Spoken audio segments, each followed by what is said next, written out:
So I'm from Squaw, one of the 3 communities that make up the Pelólxw tribe. And we used to use this site for fishing, for harvesting. I've never experienced that, and I think it's because the land wasn't cared for the way that it needed to be. But what's really cool is we're probably going to experience that soon. I've worked with young people for quite some time, and it was actually the young people that told me that they wanted to have more opportunities to be on the land. And I didn't know what that meant at the time. They said, I want to get outside, let's go hiking. We started there, and it's kind of grown ever since. All the activities I did was is plant the trees and set the bird boxes. I also been here yesterday and looked at the river. I like this place because it has a river, it's all calm, and I can actually, when I'm stressed out, I could just stay here to calm down. We built the bird boxes, so there was a workshop for that a couple weeks ago. And then we came back here and we did some tree planting, which was really cool. And then now we're putting up the bird boxes all around the area. So far I have learned that getting out on the land and being with nature is super important. And it's kind of like some people say that it's medicine for you. And I've kind of learned that, and it feels really good to be out here and with everyone. When we say to our young ones that we have a shwili, the trees, the salmon, the sturgeon, the birds, the animals, everything that we have here, everything has a powerful shwili. And that's what connects us to, that's what unites us to everything.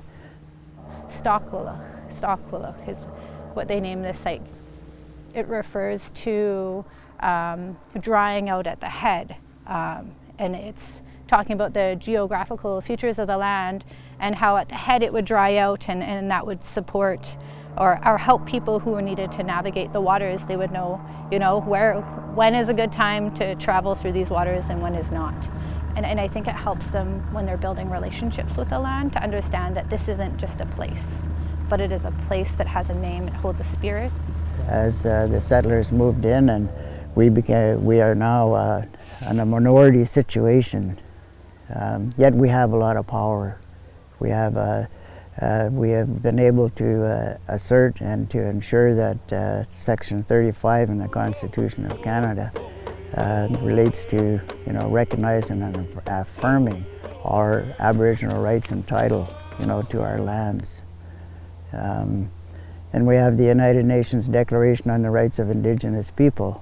Many clauses are related to our right and responsibility to take care of our territory here.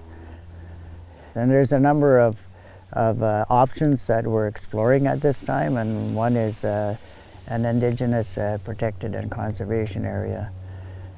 And so there's a legal framework that goes across jurisdictions for some IPCAs where there's a co-management regime that is being established there.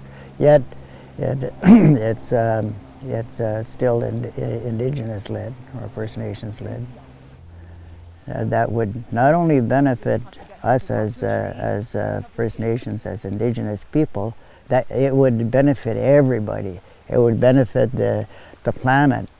So I think youth being on the land, being connected to work like this is important, not only just for restoration work here and now, but for them to learn how to steward the land and continue to pass down that traditional knowledge. It's a way of being that we've carried for a long time.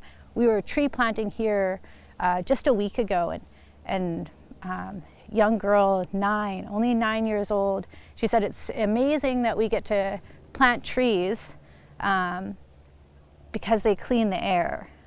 But then she went on to say how it's not just for us, it's for generations to come.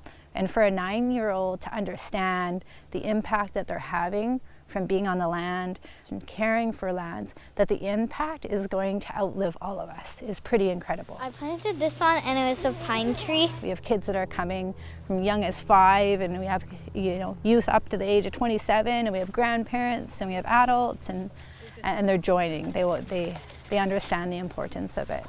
And once they get out here, it's like they're at home, and they're taking care of the land like their ancestors would have, and that's quite powerful.